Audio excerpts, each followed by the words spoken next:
So a lot of you guys were sending me links to articles to let me know that Once Upon a Time is getting a musical episode at some point this season. And just like with the Tiger Lily story, I had to sit back and think about this because it's crazy. It's crazy on so many levels. It's crazy on a storytelling perspective and it's crazy from a business perspective. And I have thoughts for both of them. I took copious notes. Like I had to go and write it out. And obviously I even printed it. I didn't do it on the iMac that I'm making the video on, but I wrote a lot down. I wrote a lot down to at least get this video out. And I'm not even sure how long it's going to be, but I have several thoughts about this.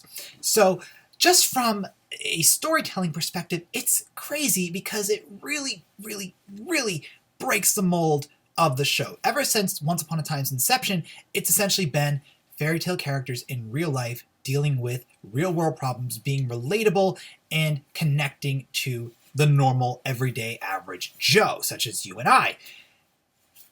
People like us don't break out into song every so often. We might sing if we have our headphones in and we're excited, but we're not breaking into song like Elsa does during Let It Go or Ariel does during Part of Your World.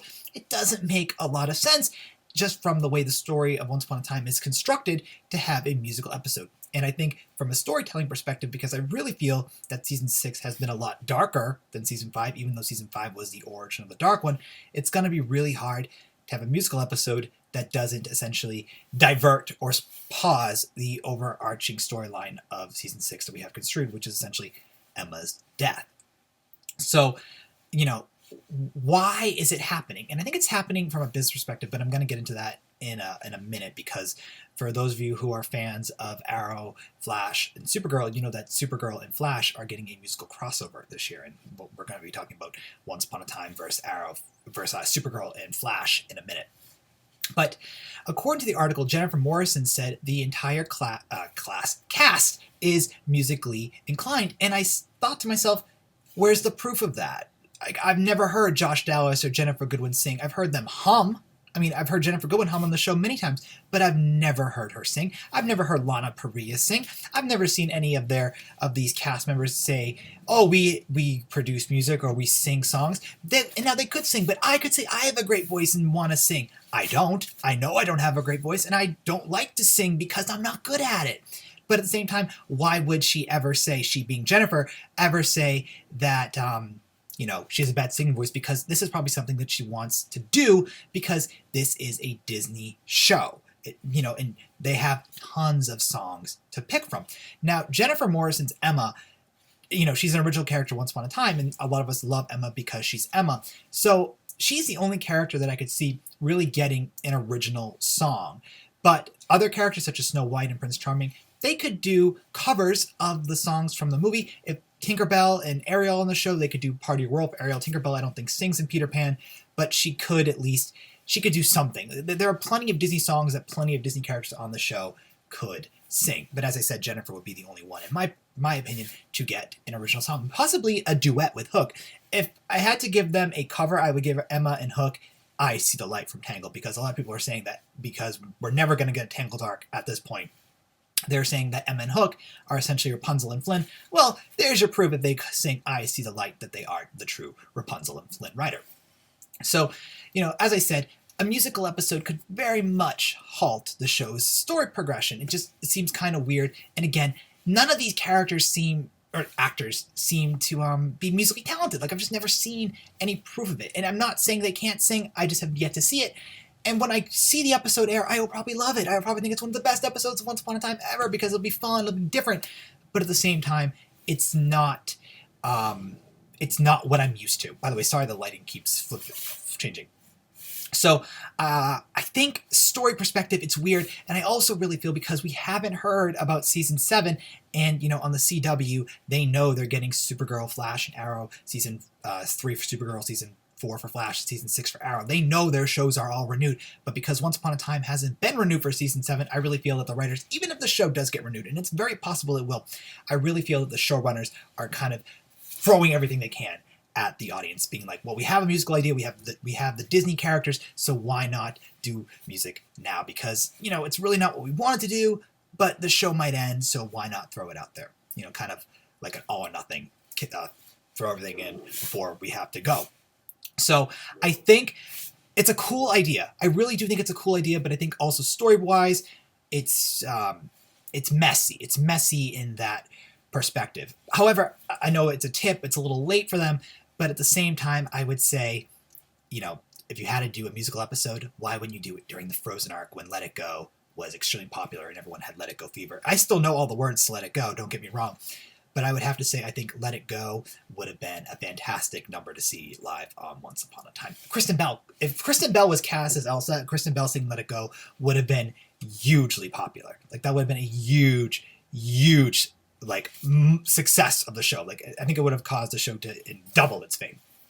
So I had a couple business things to talk about. So as I said, Flash and Supergirl are getting a musical crossover in episode 14 of their respective seasons, which I think is a fantastic idea. Now, both Melissa Benoist and Greg Gustin are proven to be musically inclined because they sing or have sung on Glee. So we know they can sing. And also, Supergirl and Flash have their serious moments. And when it comes to serious plot points, you know, it is serious. But at the same time, the show, because it is a comic book show, can, you know, easily divert into goofy material, where Once Upon a Time, because it's supposed to be kind of straight and narrow serious, doesn't have that luxury all the time. And as I'm saying, with Supergirl and Flash having the opportunity to divert, I think a super musical essentially is no problem. I think it will work really well. I think with the talent behind Supergirl and Flash, I think a musical will be absolutely stunning. I think it'll be so much fun, and that will probably be one of my favorite episodes of the show overall. And I love Flash and Supergirl. Now, also, Disney owns ABC, and the CW is clearly owned by Warner Brothers. And Warner Brothers and Disney are the two of the, with Disney being the most popular and most powerful movie entities out there. And I really, rarely review movies anymore, but I really do review shows. So I'm really reviewing shows from the two biggest corporations in existence at the moment, which is crazy. You know, it really is crazy. And, you know, in 2016, we had Batman vs. Superman, and that was a huge blow up review-wise, but, you know, it was also amazing. I've grown to love the movie quite a bit. But, you know, you have Batman vs. Superman versus Captain America Civil War, and now you're essentially having Kara and Barry versus Emma and Regina. You're having your own Marvel versus DC in the television network. And, you know, Marvel isn't really on TV. It's on Netflix. It has Agent Carter, which I think actually is canceled, and it has Agents of S.H.I.E.L.D., which I think is still going, but those aren't as well renowned as Once Upon a Time or Supergirl and Flash. And, you know, and the movie industry is just so above the TV industry, but at the same time, the movie industry is very much in fear of the television industry. It's like a really weird conundrum that's happening with it. It's actually very exciting. I love it. That's why I love talking about it and reporting on this news, because we're essentially getting DC versus Disney in television now. Disney versus Warner Brothers, and it's all or nothing. So I think another reason why this is being done is because Disney wants to be competitive with Warner Brothers. Disney is known for musicals. ABC has done musicals on it many times, and now they're seeing that Warner Brothers is doing it. This has been reported. Warner Brothers has told the audience that Flash and Supergirl are getting their musical episodes well late in 2016. Like I've known about this for quite some time. So they want to stay edgy and they want to stay, you know, competitive with them. And I think a musical episode Once Upon a Time is probably the only way to really stay competitive with a musical episode of another very popular, very serious show. So I think the musical of Flash and Supergirl is going to be fantastic. I think a musical of Once Upon a Time will be very good. I think Emma might need her own song. I just am very curious how it's going to do with breaking the mold of the show. That's like, I'm like torn. I think the idea will be fun, but I think it's just going to cause whatever we have to instantly stop, unless it's like a one-off at the end of season 6. So anyway, I'm really curious to see your thoughts about Once Upon a Time, the musical. I think it'll be fun, but I'm cautious. Also, if you guys are musical fans, we'll be watching the musical of Supergirl and Flash. So please share your thoughts about all this in the comments below. I've covered this in a almost 10-minute video about a little news article. There's a link to the TV Land article in the video description. So I'm looking forward to seeing your thoughts about a Once Upon a Time musical. And what do you think of just the competitiveness with DC versus Disney, or Warner Brothers versus Disney, in both the movie industry and in the television industry? Thank you so much for watching, and we'll talk soon. Bye, guys.